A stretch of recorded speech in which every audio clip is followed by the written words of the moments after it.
지금 방송에서 제공하는 투자 정보는 투자 판단에 대한 조언입니다. 방송에서 제공하는 주식의 가치, 가격 상승 및 가격 하락에 대해서는 방송사에서 보장하지 않습니다.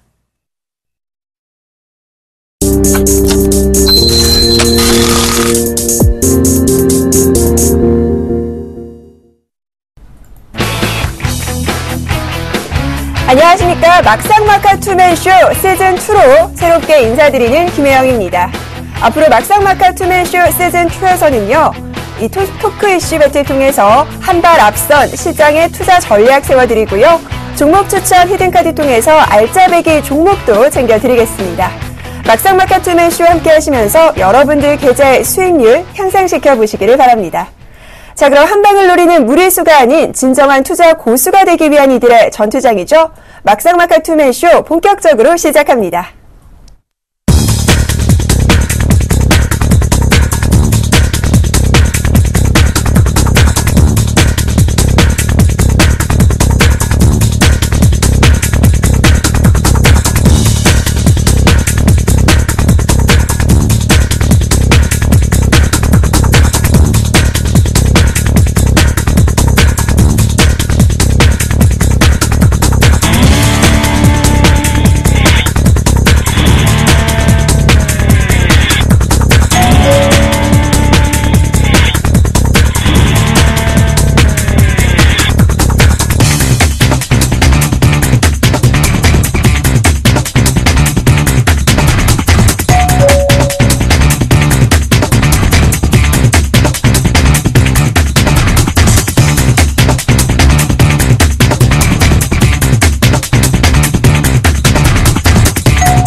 오늘 좀 산뜻하게 출발하나 싶었던 우리 증시 결국은 코스닥과 코스피 양시장 모두 하락으로 마감이 됐습니다. 특히나 외국인들의 매도가 좀 강했던 코스닥 1% 넘는 급락세를 보였다라는 이슈까지 확인해봤습니다. 자, 그래서 오늘 함께 하실 두 분의 전문가분들 소개해드려야겠죠. 첫 시간 어떤 분들이 뜨거운 배틀을 벌여주실지 기대가 되는데요. 먼저 화면 통해서 만나봅니다. 자, 먼저 오늘 함께 해주실 정재훈 멘토님입니다. 마디 매매 기법의 창시자시죠. 주식 승천 막상막하 투맨쇼 시즌1에 부동의 수익률 1위를 기록하셨습니다. 차트 속 마디로 수익률 극대화 전략 공개합니다. 다음은 청송사단의 마스터 전문가님입니다. 실적 대비 저평가 종목 발굴에 대가십니다. 추세와 실적, 수급, 3박자 매매 전략을 제시합니다. 직장인과 전업 투자자를 위한 맞춤 매매 기법 공개까지 성공 투자를 위한 비법 지금 바로 스튜디오에서 공개합니다.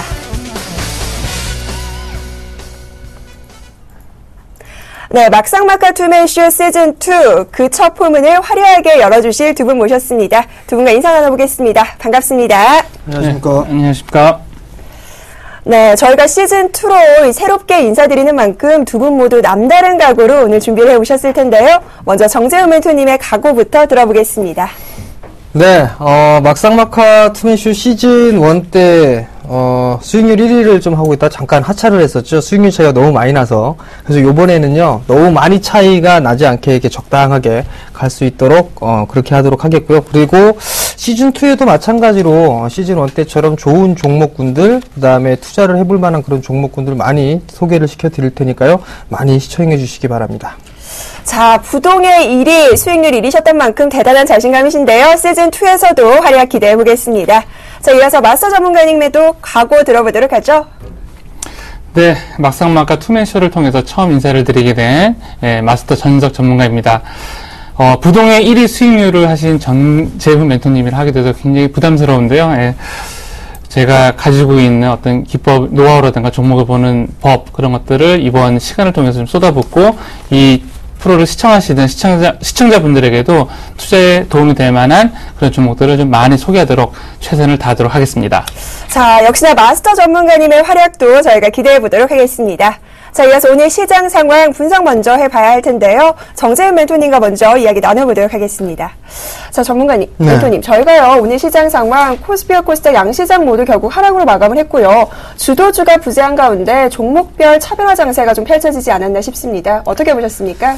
예, 시장의 흐름들을 좀 살펴보게 되면 올라갈 만한 그런 이유가 딱히 이렇게 없는 그런 상황들입니다. 대체적으로 뭐 시가총액 상위 종목군들은 약세 흐름들이 좀 지속이 되고 있는 그런 모습들이고요. 차별화가 상당히 좀 심하게 나타나고 있는 그런 시장들이죠. 결국에는 가장 기본적으로 볼 수 있는 부분들이 실적이라고 좀 보시면 좋을 것 같습니다. 실적이 이렇게 썩 좋지가 않기 때문에 대형 섹터들은 꽤 힘이 없다라고 좀 보셔도 좋을 것 같고요. 그리고 어느 정도 실적이 좋은 종목군들 같은 경우는 너무 많이 상승을 해준 그런 부분들이 있기 때문에 개인 투자자분들이 따라 들어가기는 상당히 좀 버거운 그런 주가까지 올라왔다라고 보셔도 좋을 것 같습니다. 결국에는 가는 시장이 가는 종목군들이 더 간다라고 보셔도 좋을 것 같습니다. 지수를 보는 것보다는 어차피 종목에 좀 포커스를 맞추는 그런 전략이 좀 좋겠다라고 좀 말씀을 드리고 싶고요.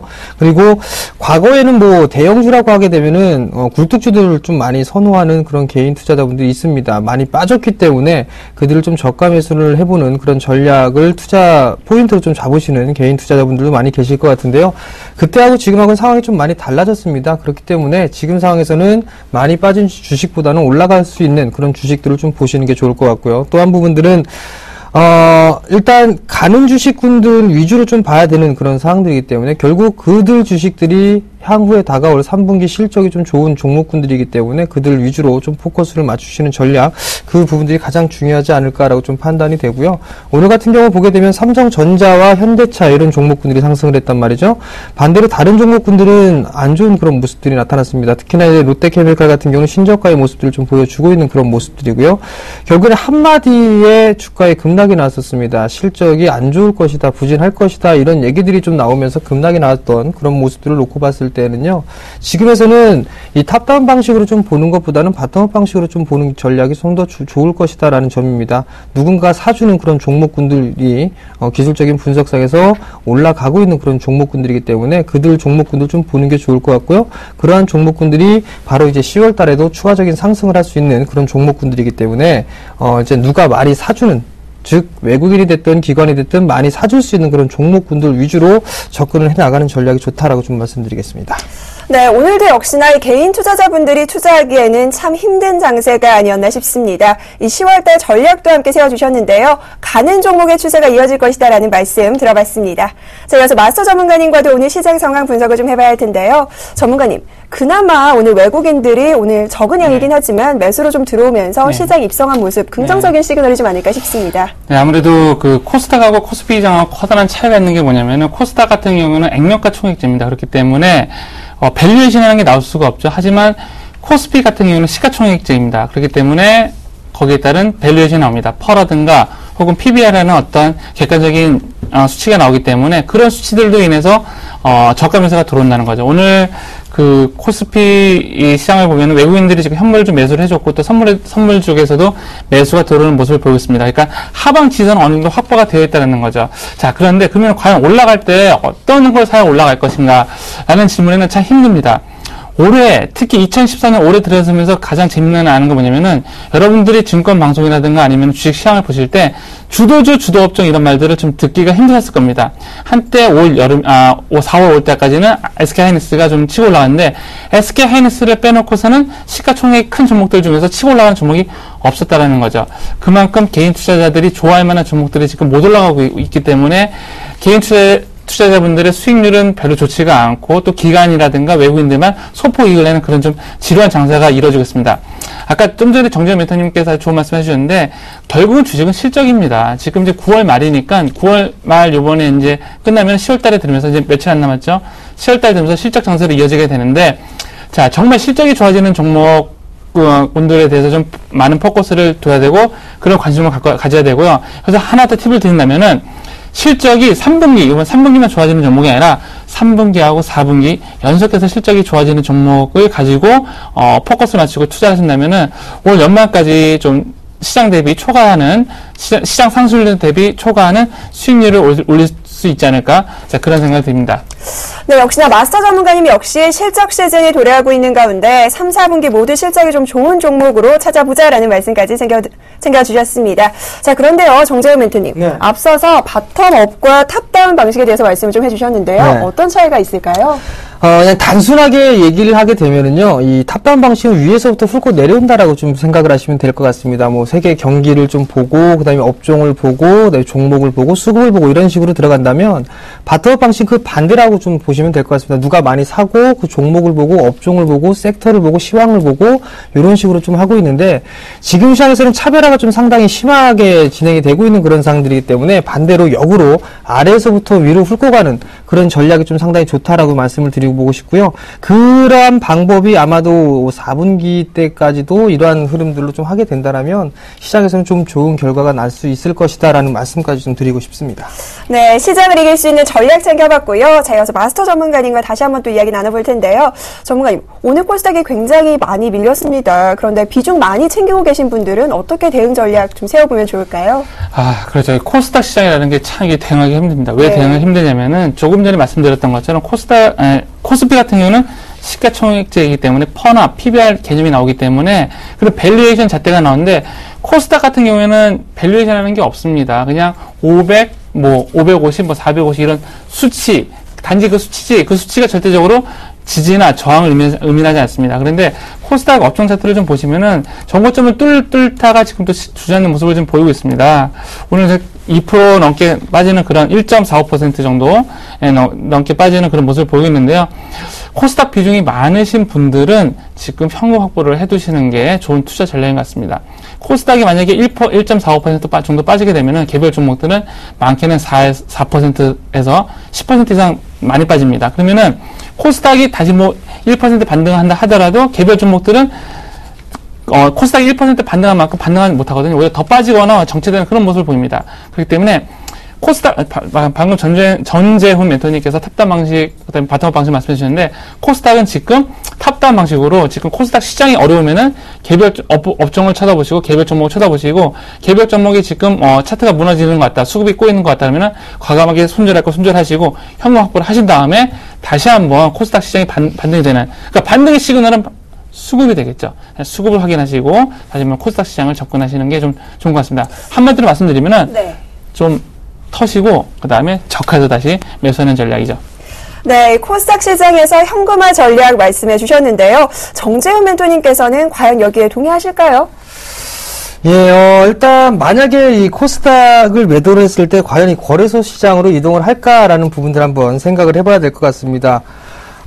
거래소 섹터 쪽도 좀 보게 된다면 내수주 위주의 상승을 좀 하고 있는 그런 상황들입니다. 그렇기 때문에 지금 수출주들, 딱히 이제 경기 민감주라고 하는데 그들 종목군들도 이렇게 탄력적으로 움직이고 있는 그런 모습들은 아니거든요.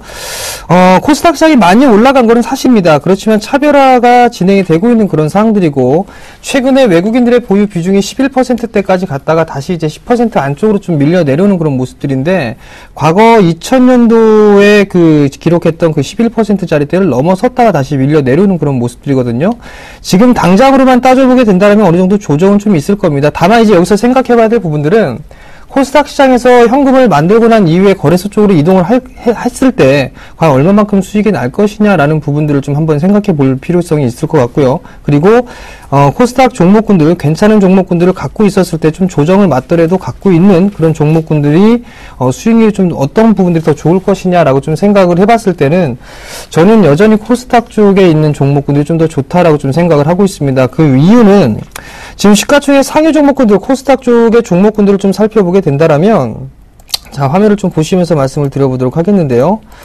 과거하고는 좀 다른 그런 모습들입니다. 셀트리온이나 파라다이스 동서, 다음 CJ 오쇼핑, GS 홈쇼핑, CJ ENM, 컴투스, 서울반도체 등등 나와 있는 그런 사항들인데, 경기 민감 섹터보다는 일단 내수 섹터에 있는 종목군들이 시가총액 상위에 포진이 되어 있는 그런 사항들입니다. 여전히 컴투스 같은 경우는 신고가 이후에 좀 눌림목 조정을 좀 받고 있는 그런 모습들이 나타나고 있고요. 그리고 이들 종목군들이 나름대로 아직까지는 추세가 꺾여 내려오지는 않았다라고 좀 보셔도 좋을 것 같거든요. 그렇기 때문에 여전히 좀 유리하다라는 말씀을 좀 드려보고 싶고요. 그다음에 미국 시장을 좀 보게 되면 생명과학 지수가 상당히 좀 큰 폭으로 상승을 해 나가고 있고 추세가 견조한 그런 모습들입니다. 셀트리온 같은 경우 최근에 이제 바닥을 다지고 나서 이제 움직이는 그런 모습들이 나타나고 있고 그러한 모습들을 놓고 봤을 때는 섹터별로는 어느 정도 이 거래소 쪽보다는 코스닥 쪽이 좀 더 유리하지 않겠나라고 좀 판단을 하고 싶습니다. 결국에는 종목을 어떤 쪽으로 포진을 하느냐에 따라서 이 갈림길이 좀 된다라고 좀 보고 싶고요. 거래소나 코스닥을 구분을 하는 것보다는 섹터나 업종별 위주로 전략을 세워나가는 전략이 좀 더 좋겠다라고 말씀드리고 싶습니다. 네, 이렇게 해서 시장 상황과 대응 전략까지 들어봤습니다. 자, 이어서요. 공부하지 않는 자 투자하지 말라라는 격언이 있습니다. 오늘도 주식 울렁증으로 고생하신 분들 위해서 저희가 준비한 코너죠. 투자의 먹잇감을 한 발 앞서서 확인해보는 시간입니다. 오늘 토크 배틀의 이슈 어떤 주제가 선정됐을지 화면 통해서 먼저 만나보겠습니다. 삼성전자, 현대차 등 대형주가 부진한 틈을 타 투자 대안으로 떠오른 중소형주의 향방에 투자자들의 이목이 집중되고 있습니다. 코스닥 지수는 지난 8월 말부터 570, 80선을 오가며 소리 없는 강세를 보이고 있는데요. 유가 증권시장 중소형주 지수도 전체 코스피 지수를 크게 앞서는 상승률을 보였습니다. 이 같은 소형주의 증시 비중은 지난 3월 중순 처음으로 4%대를 넘어선 것으로 시작해 5월에는 최초로 시가총액 50조 원을 돌파하기도 했는데요. 전문가들 사이에선 당분간 중소형주 강세가 이어질 것이란 시각이 많습니다.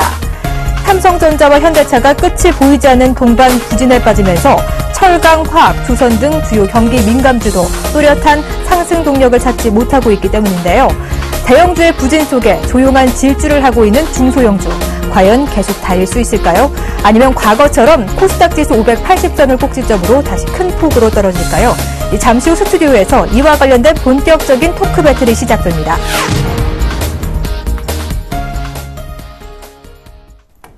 네, 오늘 토크 배틀의 주제는요. 대형주의 부진 속에 약진하고 있는 중소형주 더 갈 수 있나라는 주제로 살펴볼 텐데요.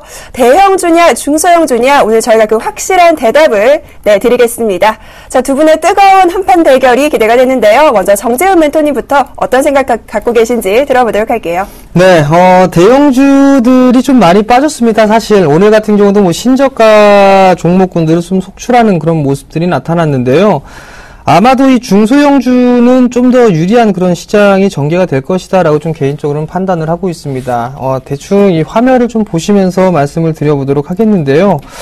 우선 좀 보시게 되면 신저가의 종목군들을 좀 보셔야 될 것 같습니다. 거래소 시장 전체적으로 좀 놓고 봤을 때 신저가가 어떠한 종목군들이 있는가를 좀 살펴보게 되면 건설, 철강, 화학, IT, 소재 다 들어가 있습니다. 결국엔 경기 민감주들이 대체적으로 다 신저가의 모습을 좀 보이고 있는 그런 상황들이고 특히나 롯데케미칼이나 OCI 개인 투자자분들이 상당히 좀 좋아하는 그런 종목군들인데요. 일단 오늘도 6%와 4% 각각 밀려 내려오면서 신저가의 모습들을 좀 보였었죠.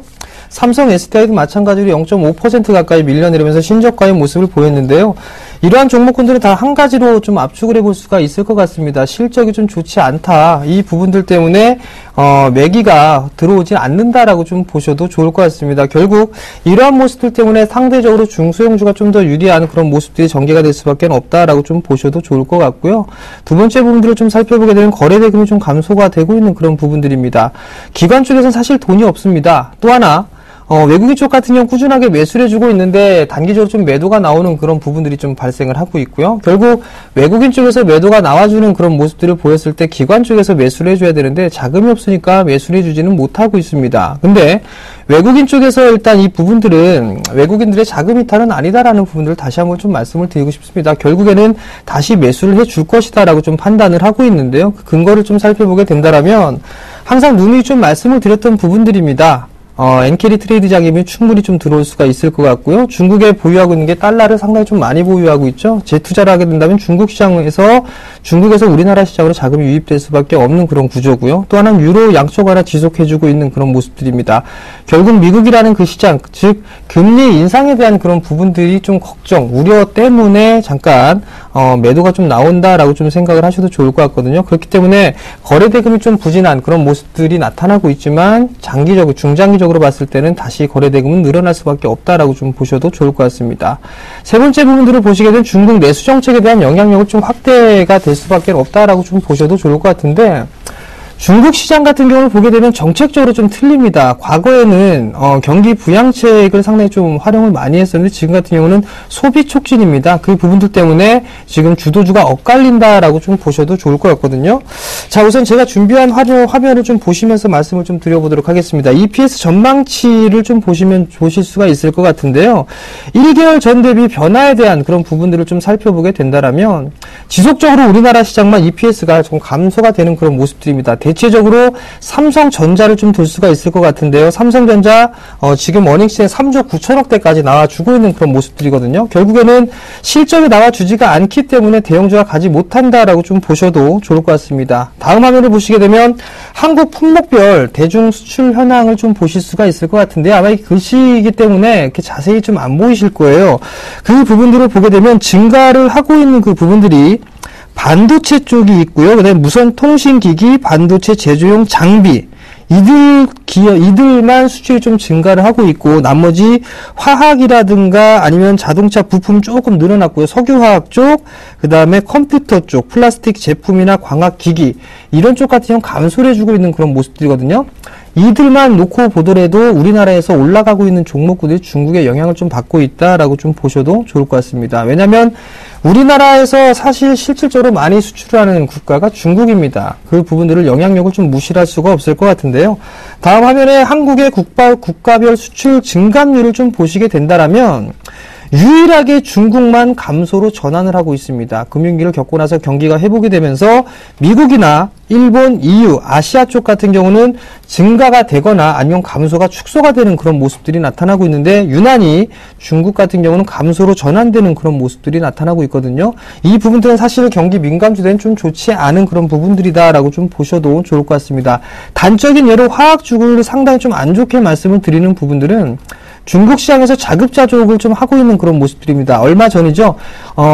큰 신문에 나오진 않았습니다. 조그만 신문에 나온 그 기사를 좀 보게 되면 중국의 대규모 화학단지를 조성한다라는 얘기가 기사거리가 좀 나온 부분들이 있는데 그만큼 이제 수입을 했던 부분들에 있어서 이제 자급자족을 하겠다라는 얘기예요. 결국은 우리나라에 있는 수출주들, 특히나 중국에 수출했었던 경기 민감주들은 그렇게 썩 좋지가 않다라는 얘기입니다.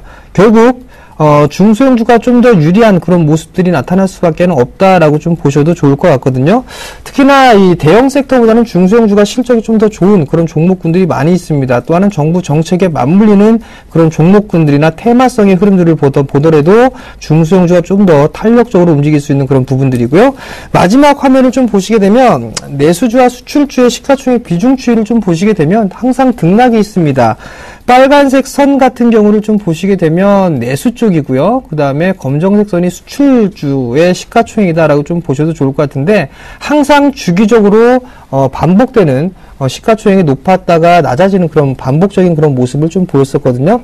지금 이제 수출주와 내수주의 사이에 이제 비중이 똑같아졌습니다. 그러면 반드시 이 부분들은 다시 내수 섹터가 좀 더 유리한 시장 구도로 전개가 될 수밖에 없다라고 좀 보셔도 좋거든요. 그렇다면 경기 민감주, 즉 대형주들 섹터보다는 중소형주 섹터가 훨씬 더 유리한 그런 시장의 모습을 전개를 할 것이다 라고 예상을 하고 있습니다. 네, 결과적으로요, 이 실적과 중국 내수 활성화 그리고 정부 정책과 맞물려서 중소형주에 좀 포커스를 맞춰보자라는 말씀 챙겨주셨습니다. 자, 그렇다면 마스터 전문가님께서는 과연 여기에 동의하고 계실까요? 네, 동의를 합니다. 자, 네, 그렇다면요, 또 최근 수출주들이 워낙 많이 빠졌는데 이 부분은 좀 어떻게 보세요? 그러니까 이게 좀 구조적으로 그렇게 될 수밖에 없는 걸 제가 좀 설명을 좀 드리려고 합니다. 네. 재작년인가요? 한번 기억을 나실 거예요. 아마 2011년도에 이제 그리스에서 촉발된 재정위기가 나면서 갑자기 돈을 풀었죠. 유럽에서 돈을 풀었는데, 차트를 좀 보면서 좀 말씀 좀 드리면은, 그때 당시에 시청자 여러분들 잘 기억을 해보시면은 아마 2011년도가 유럽의 재정위기가 터지고 나서 갑자기 실적이 안 좋아지는데, 그러니까 미국도 경기가 살아나지가 않고 그 다음에 유럽도 죽어가고 있는데 SK 이노베이션이 올라가고 롯데케미칼이 소폭 올라가고 대우조선해양이 올라갑니다. 예. 돈의 힘으로 올라간 겁니다. 이 올라간 것들이. 자, 그 다음에 2012년도에 들어오면서 또 한번 대우조선해양, 조선주가 올라가고요. 조선주가 좀 올라가고, 그 다음에 롯데케미칼도 소폭 반등을 합니다. 자, SK이노베이션은 워낙 실적이 안 좋다는 내려가고요. 근데 이게 왜 그러냐면은, 양적 완화를 하면서 실은 대형주들이 올라갔어요. 왜? 돈을 푸니까 갈 데가 없는 거예요, 돈들이. 그래서 환율이 올라가 있고, 대형주들은 싸고, 그렇기 때문에, 님도 보고 뽕도 따고, 그러니까 환차익도 바라보고, 그 다음에 저가 매수로 들어오는 그런 구조가 됐다는 거죠. 근데 1차, 2차, 3차, 4차 양적 완화가 딱 끝나가면서 외국인들이 바라보기에는 우리나라 수출주들이 별로 메리트가 없다라는 거죠. 왜? 환율은 지금 바닥을 기고 있으니까요. 1,000원대를 기고 있으니까. 그러니까 수출주들이 당연히, 수익이 날 수 없는 구조죠. 그러니까 기업 입장에서는 이익을 날 수 없는 구조고, 투자자 입장에서는 투자를 했었을 적에 실적이 안 좋으니까 이익을 날 수가 없다는 거죠. 근데 여기다가 또 한번 기름을 붓게 됐는데, 블렌즈에 기름을 붓게 됐는데, 아베노믹스라는 게 나옵니다. 아베노믹스의 근본 원인은 뭐냐면은, 어쨌든 내수를 부양하자는 겁니다. 월급을 많이 줘서 내수를 부양하자. 그럼 일자리를 많이 있어야 되는데, 그럼 그 주 타겟이 어디였냐면 중공업 쪽이었습니다. 그래서 중공업 쪽에다가 그 포커스를 맞추고 돈을 풀어으로 인해서 또 우리나라는 또 힘들어지게 되죠. 조선주들이 더 힘들어지게 되고, 그때 당시 현대자동차도 굉장히 힘든 모습이었죠. 자, 그러니까 구조적으로 힘들 수밖에 없는 시장이었다는 겁니다. 양적 완화가 끝나가고 있고요. 아베노믹스로 인해서 또 한 번 더 타격을 입게 되고, 그 다음에 또 하나 또, 여기다가 또 악재가 더 하나 있는데, 유럽하고 미국하고 경기는 굉장히 좋아진다고 하는데, 우리나라는 왜 이렇게 주식이 안 올라갈까? 코스피 지수가 안 올라갈까? 미국은 정고점을 달리고 있는데, 갱신하고 있는데, 우리나라는 왜 안 갈까? 왜 그러냐면은, 미국은 2008년 리먼 브라더스 사태 일어나기 전까지는 금융으로 먹고 살던 나라였습니다. 그런데, 리먼 브라더스 사태 끝나고 나서 미국의 체질이 바뀝니다. 금융에서 제조업으로 바뀐다는 거죠. 자, 금융에서 제조업으로 바뀌면서 제가 봤을 땐 두 개의 그 키워드가 있었는데, 하나는 애플이라는 거대한 IT 기업이 나왔고, 또 하나는 셰일가스라는 게 나옵니다. 이 셰일가스 때문에 우리나라의, 특히 화학업종들이 힘듭니다. 조금 더 깊게 좀 설명드리면은, 셰일가스에서, 그러니까 석유에서 나오는 부산물들이 뭐 폴리에틸렌, 폴리프로필렌, 뭐 나프타, 뭐 비텍스 뭐 그런 것들이 있는데, 폴리에틸렌 같은 경우에는요, 휘발유에서도 나오지만, 에탄올에서도 나오고 셰일가스도 나오는 게 폴리에틸렌입니다. 그러니까 폴리에틸렌이 뭐냐면 이런 컴퓨터 가전의 껍데기라든가 뭐 냉장고 그런 것들이 이제 폴리에틸렌 계열인데, 그런 것들이 에틸렌에서 나오고 셰일가스도 일부 나오거든요. 그렇기 때문에 국내 화학주들 같은 경우에는 더 실적이 안 좋을 수밖에 없다는 거죠. 그래서 예전에는 2년, 3년 전만 해도 화학주 조금 어느 가격대 밑으로 빠지면 올라갔는데, 철강주 어느 가격 밑으로 빠지면 올라갔는데 그랬는데, 지금 구조적으로 그렇게 안 된다는 거죠. 그렇기 때문에 대형주로 투자를 했었을 적에 많이 빠졌으니까 올라가기 하다가 소위 말하는 물먹은 투자자분들이 굉장히 많다는 겁니다. 또 하나는 지금 또 현대차랑 삼성전자가 또 지금 힘들어하는 그런 모습을 보이고 있기 때문에 상대적으로 지금 대형주 섹터에서는 살 게 없습니다. 시장을 이끌어가는 대형주 섹터는 살 게 없다는 거죠. 현대차와 삼성전자 힘들어지고 있고, 그 다음에 뭐 화학주 오늘 신저가 나오고 있고요. 뭐 정유주도 그렇고 철강주도 그렇고, 증권주가 좀 올라갔지만 증권주 같은 경우에는 실적이 좋아서 올라가기보다는 수급 때문에 올라간 거죠. 그렇기 때문에 지금 우리나라 시장은 개인 투자자들이 참 투자하기 힘듭니다. 왜? 대형주 싸다고 샀다가 대부분 물려있는 경우가 많거든요. 그렇기 때문에 당분간은 이런 구조적인 게 해결이 안 되고, 그렇다고 봤을 적에는 계속해서 중소형 주들이 좀 강한 모습으로 나가지 않을까, 그런 전망을 해봅니다. 네, 오늘 기사를 보니까요, 좀 재밌는 문구가 있던데요. 이 땅속에 묻힌 정화조, 그러니까 정유, 화학, 조선 이런 수출주들의 실태를 좀 여실히 드러내는 게 아닌가 싶었습니다. 결과적으로 두 분 모두 내수주에 집중을 좀 하자라는 말씀 같은데요. 자, 그렇다면 정재훈 멘토님, 네. 시청자분들이 가장 궁금해하시는 건요, 사실 내수주 워낙 고가권의 종목들이 많습니다. 따라가서 좀 추격 매수를 그래도 좀 해봐야 할까요? 일단 해야 된다라고 좀 말씀을 드려보도록 하겠습니다. 원래 이게 차별화라는 게 가는 주식이 계속 가는 그런 시장들이거든요. 결국엔 만약에 내가 어떠한 주식을 한번 해볼까, 사볼까라고 고민이 좀 된다라면 과거에 어떠한 섹터들이 움직였는가 이 부분들을 좀 보시면 괜찮을 것 같습니다. 가장 지금 시기와 유사한 부분들을 좀 보게 되면 과거로 좀 돌아가 보면 김대중 정권 때하고 좀 비슷하다라고 좀 보셔도 좋을 것 같거든요. 차트를 좀 보시게 된다면 김대중 대통령께서 과거에 했던 게 98년도에 임기를 좀 시작을 했었죠. 그리고 나서 5년 동안 활동을 좀 하셨었는데요. 그때 당시에 올라갔던 섹터들을 좀 보시게 되면 좌측에 이제 코스피 지수입니다. 98년 2월 달에 시작해서 5년 동안 임기를 좀 했었죠. 근데 그 당시에 올라갔던 부분들이 대표적으로 통신 쪽 섹터가 올라가는 그런 모습이었거든요. 지금 SK텔레콤이 신고가의 모습들을 좀 보이고 있단 말이죠. 그리고 또 하나 올라갔던 부분들은 창투사가 좀 많이 올라갔었습니다. 대표적으로 에이티넘 인베스트 이런 종목군들을 좀 보실 수가 있을 것 같은데 이들 종목군들이 내수 활성화라든가 정부 정책이라든가 이런 부분들로 인해서 상당히 좀 큰 폭의 상승을 좀 해주는 그런 모습이었었거든요. 그럼 반대로 지금 시장에서 들어왔을 때 이들 종목군들이 대안적인 그런 성격이 될 수도 있겠다라고 좀 포인트를 잡으셔도 좋을 것 같습니다. 그리고 그 과거에 이제 어느 섹터가 올라갔는가 이 부분도 조금 더 찾아보시는 전략도 좀 필요하다라고 좀 말씀을 드려보도록 하겠고요.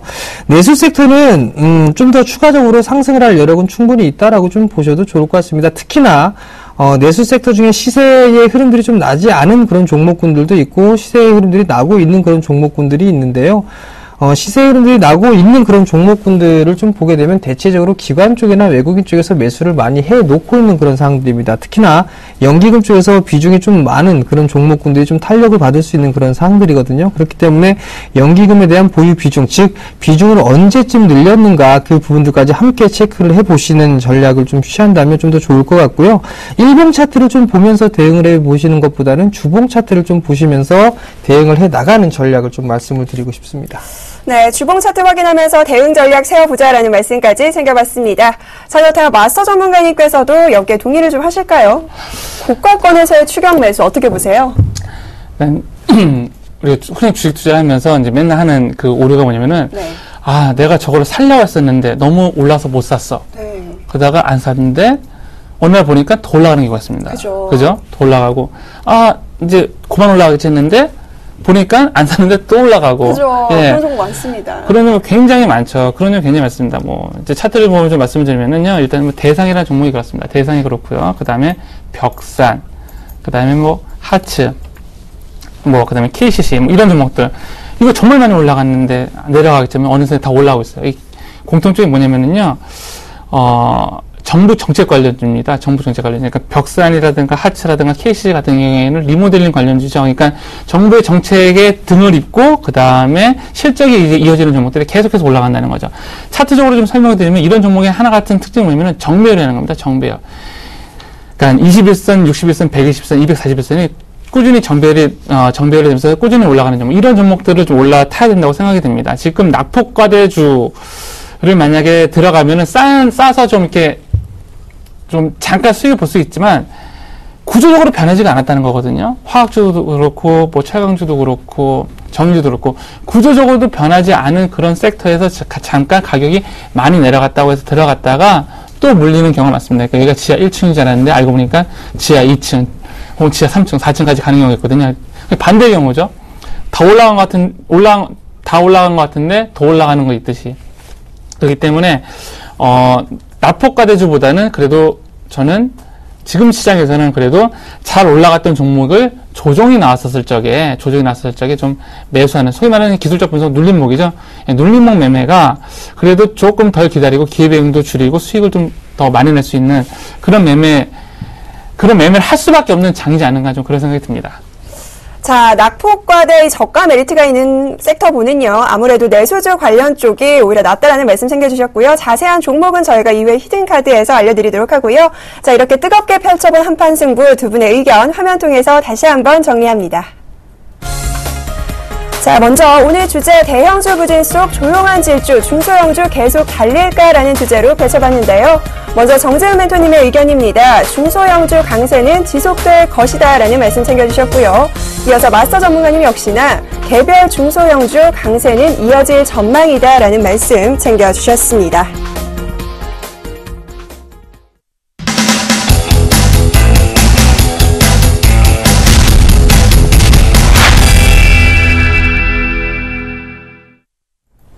네, 시청자 여러분들 많이 기다리셨죠? 자, 종목 추천 히든 카드 시간입니다. 저희 시즌1에서도요, 어느새 전설이 되어버린 종목들이 있는데요. 시즌2에서도 역시나 이런 대박 기운을 점지한 종목 챙겨드리겠습니다.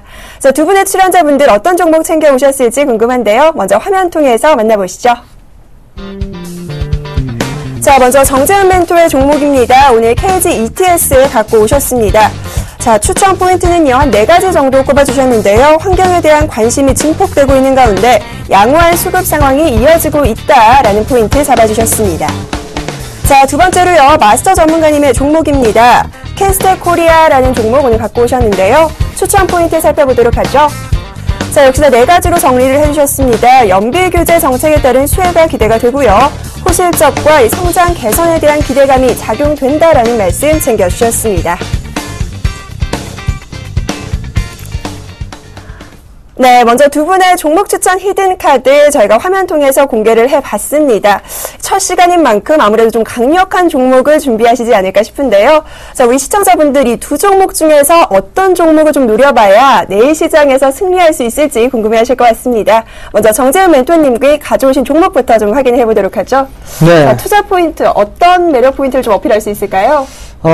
KG ETS는 과거에 시즌1 때도 한번 제안을 해드렸던 종목인데요. 꾸준하게 성장을 해 나가는 그런 기업이다라고 좀 보셔도 좋을 것 같습니다. 최근에 이 중국 시장에서 환경에 대한 얘기들을 좀 많이 했었는데요. 그 부분들로 인해서 한번 환경 관련주들이 한번 급등을 했던 그런 부분들이 있습니다. 이러한 추세는 지속적으로 좀 진행이 될 것이다라고 좀 보셔도 좋을 것 같은데요. 결국엔 이 환경에 대한 이 관심이 커질 수밖에 없다라고 보셔도 좋을 것 같습니다. 뿐만 아니라, 꾸준한 실적이 나올 수밖에 없다라고 좀 보셔도 좋을 것 같은데, 이 부분들은 잠시 뒤에 화면을 좀 보시면서 말씀을 좀 드려보도록 하겠고요. 사업에 대한 구조가 3가지로 좀 영위가 되고 있는 그런 상황인데요.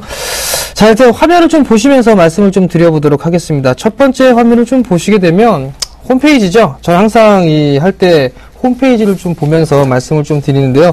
유한자원을 무한자원으로 창조하여 지구 환경 보전에 이바지하는 기업, 바로 이게 KG ETS다라고 좀 보셔도 좋을 것 같습니다. 다음 화면은 주요 사업 부분들이에요.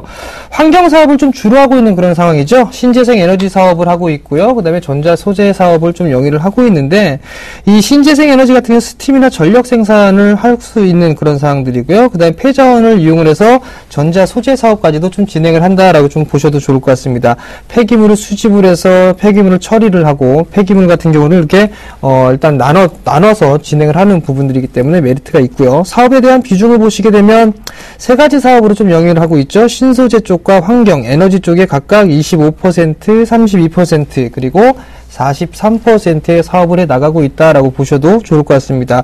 글로벌 폐기물 및 폐수에 관련된 시장 전망을 보시게 되면 꾸준하게 증가가 될 수밖에 없는 그런 상황들입니다. 그러면 폐기물이 증가를 하게 된다면 이 폐기물을 반드시 좀 처리를 해야 되는 그런 부분들인데, 여담입니다만 얼마 전에 이 쓰레기에 대한 얘기가 좀 나온 적이 있는데요. 이 쓰레기도 이제 내년이나 한 2년 정도가 되면 더 이상 매립할 곳이 없다라는 그런 기사가 좀 나온 거 있습니다.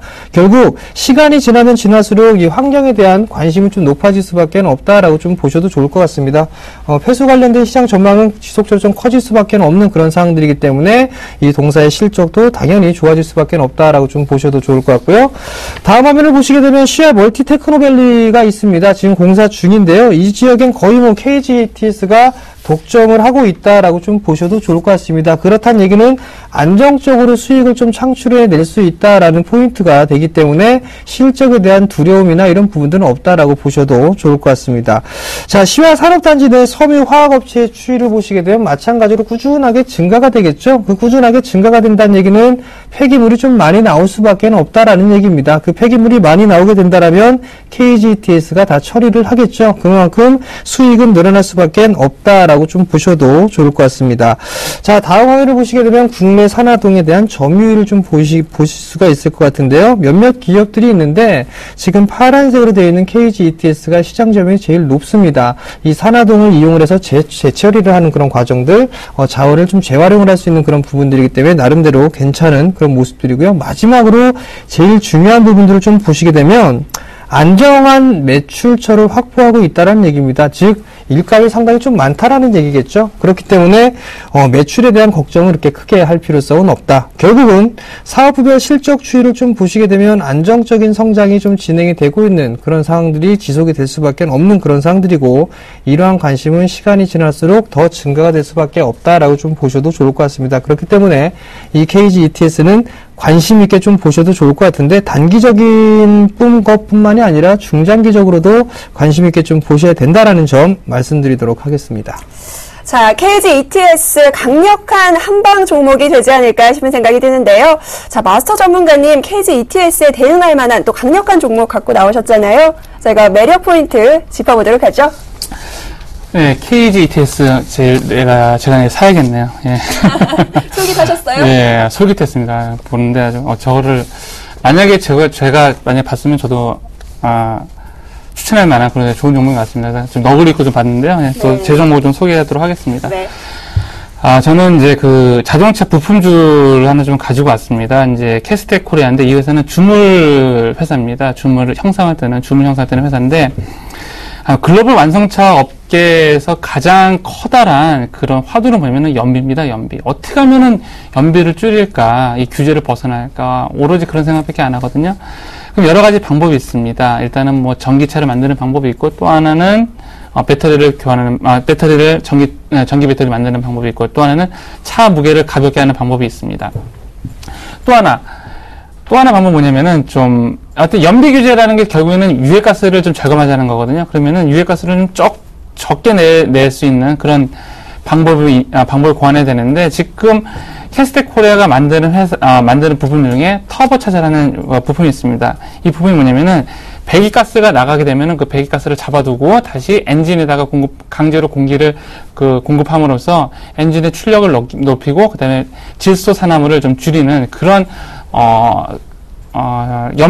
연비도 잡고, 그 다음에 환경도 잡는 그런 주물을 만드는 회사입니다. 그런데 이 회사가 납품하는 데가 어디냐면은, 허니웰이라는 회사와, 그 다음에 어느 회사인가요? 죄송합니다.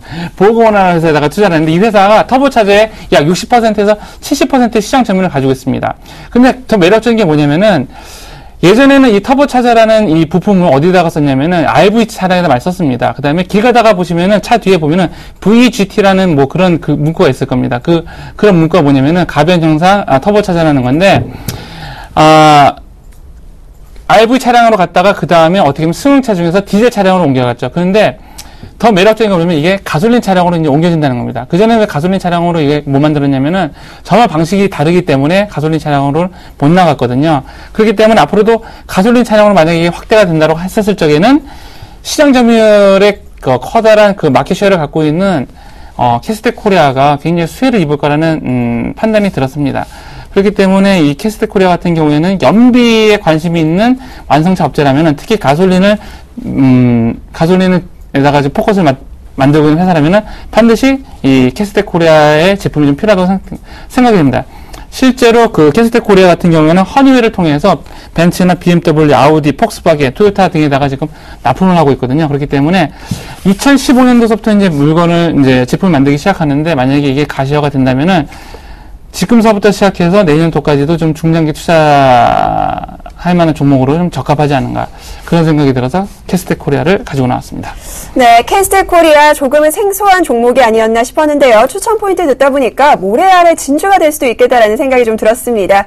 정재훈 멘토님, 굉장히 훈훈하게 KG ETS 말씀을 해주셨는데요. 네. 정재훈 멘토님은 이 종목 캐스텍 코리아 어떻게 보셨나요?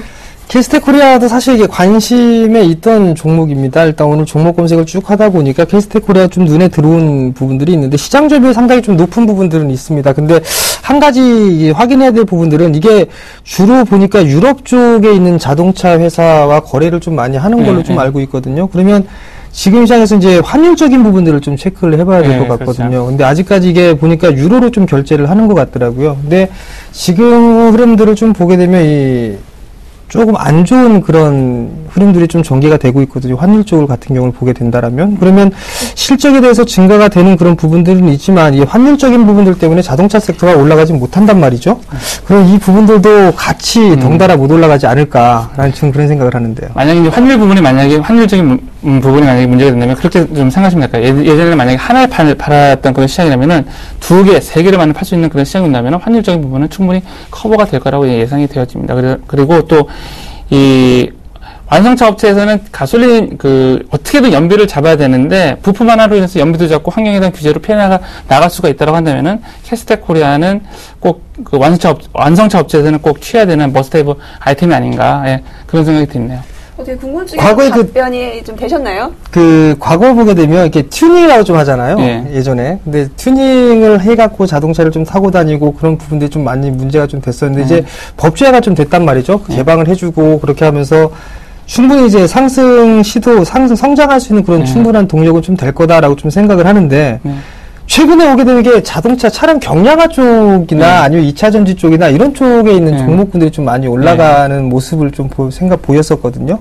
그럼 다시 또 이게 차별화가 되니까 좀 소외를 좀 받을 수 있지 않을까라는 생각을 좀 사실 들었었거든요. 시장 그렇죠. 그러니까 만약에 섹터로 간다면은 뭐 2차 전지라든가 아니면은 뭐 2차 전지 쪽 아니면 경량화 쪽. 그렇죠. 물론 그런 부분도 필요하고 또 이 캐스텍 코리아 같은 이런 배기가스 출력을 절감하고 환경도 잡고 그다음에 엔진도 출력도 넘기는 이런 부품주들이 반드시 저는 좀 수혜를 입을 것이다. 또 다른 의미로 다른 섹터로 다른 의미로 다른 투자자로 기관 투자자들의 주목을 받을 것이라고 생각됩니다. 실질적으로 오늘도 봤을 때는 오늘 뉴스가 나왔습니다. 가솔린 부분으로 이제 시장 진출했던 뉴스랑 또는 또 기관 투자자들이 많이 투자를 했거든요. 한 가지 저도 이 종목 추천하면서 한 가지 걸리는 건 뭐냐면 올해 EPS를 기준으로 봤었을 적에는 9,300원이라는 게 약간은 적정 주가에 맞습니다. 하지만은 시장 마켓 쉐어가 만약에 가솔린 부분으로 올라가게 된다고 한다면은 프리미어를 좀 생각하면은 이거는 좀 최소한 15,000원 정도 갈 거라고 생각이 되고 단기간으로도 한 10,000원 정도는 가지 않을까 좀 그런 생각이 듭니다.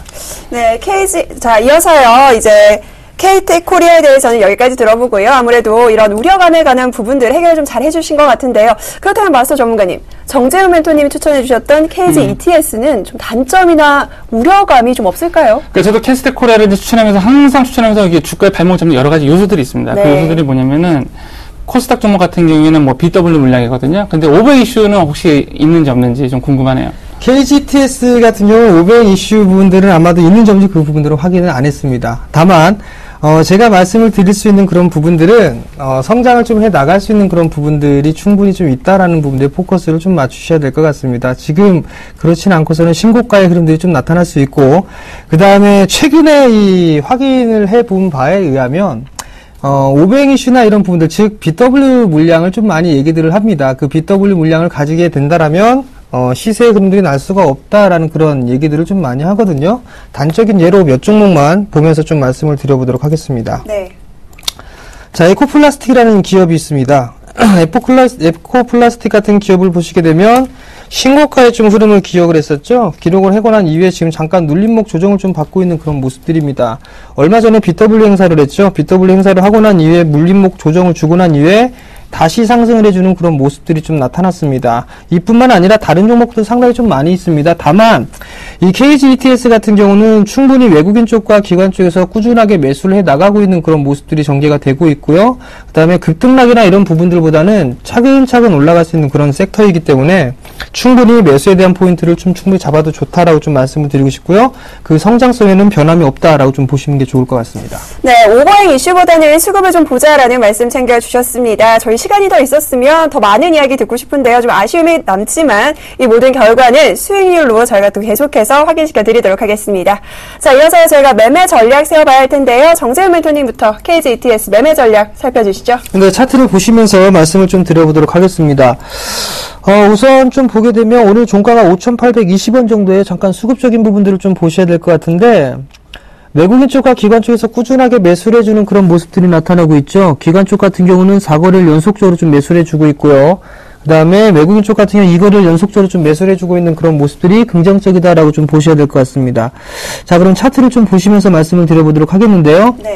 거의 신고가의 흐름들을 좀 기록을 해 나가고 있는 그런 모습들이에요. 결국에는 전고점을 넘어갈 수 있다라고 좀 보셔도 좋을 것 같거든요. 오늘같이 안 좋은 시장의 흐름들 속에서도 상승을 해주는 그런 모습들이 나타났다라는 거, 그 부분들은 신고가를 충분히 갈 수 있다라고 좀 보셔도 좋을 것 같습니다. 자, 가격 전략을 좀 제시해 드리도록 하겠습니다. 5,820원 종가입니다. 매수 포인트는요, 5,750원짜리대에 말씀을 좀 드려보도록 하겠고요. 목표가는 신고가인 7,000원을 좀 제시를 해드리고요. 손절가는요, 좀 러프하게 잡아드리도록 하겠습니다. 5,300원이 이탈하게 된다면 손절로 대응해 나가도록 하겠습니다. 네, 이어서 마스터 전문가님의 KT코리아 역시나 매수 전략 저희가 들어보도록 하죠. 네, 캐스텍코리아. 그러니까 지수 분석으로 21선 눌림목에 관한 종목입니다. 차트를 보고 좀 말씀을 드리면은, 자, 21선을 얼마 전에, 이제 며칠 전에, 9월 16일날 돌파하고 나서 옆으로 횡마른 모습을 보고 있죠.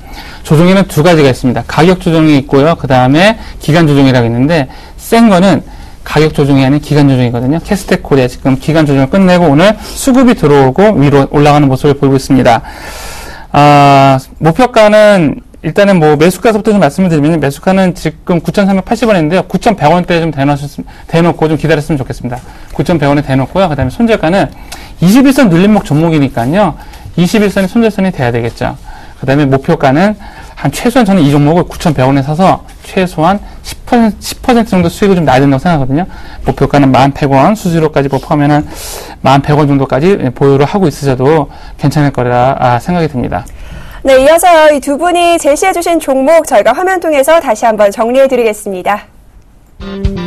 자, 먼저 정재훈 멘토님의 오늘의 추천 종목입니다. 자, KG ETS인데요. 오늘 추천 포커스 아무래도 다각화된 이 안정적인 매출처 확보라는 부분을 장점으로 꼽아주셨습니다.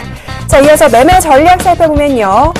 KG ETS 매수가가 5,750원, 목표가는 7,000원, 손절가는 5,300원 제시해 주셨습니다. 자, 다음은요, 마스터 전문가님의 종목 추천 히든카드입니다. 오늘 캐스텍코리아라는 종목 제시를 해주셨는데요. 연비 규제 정책에 관한 이 수혜가 기대된다라는 포커스 맞춰주셨습니다. 자, 이어서 매매 전략 살펴봅니다.